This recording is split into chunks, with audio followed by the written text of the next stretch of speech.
In today's video, I'm going to teach you how to embed or link a PowerPoint inside another PowerPoint presentation. This can be incredibly useful when you need to incorporate additional information or slides from another presentation without overwhelming your current one.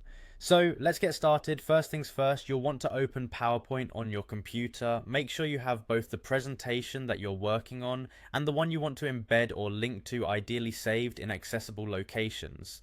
Having these at hand will make the process smoother. Next, navigate to the PowerPoint presentation you're working on. Once you have it open, turn your attention to the toolbar at the top of the screen and locate the Insert tab.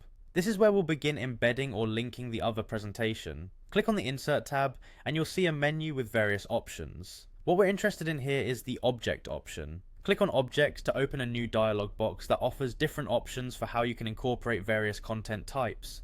Within this dialog box, you'll want to select the option labeled Create from File.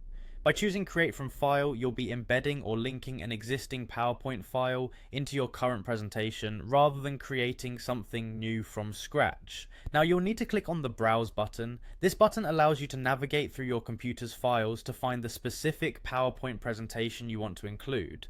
Go ahead and browse your files, and once you locate the desired presentation, click on it to select it.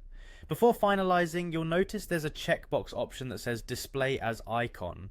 If you prefer the linked presentation to appear as a simple icon that can be clicked on to open, make sure to check this box. This is especially useful if you want to keep your current slide clean and uncluttered while still providing access to the additional content. Once you've done all that, go ahead and click on OK.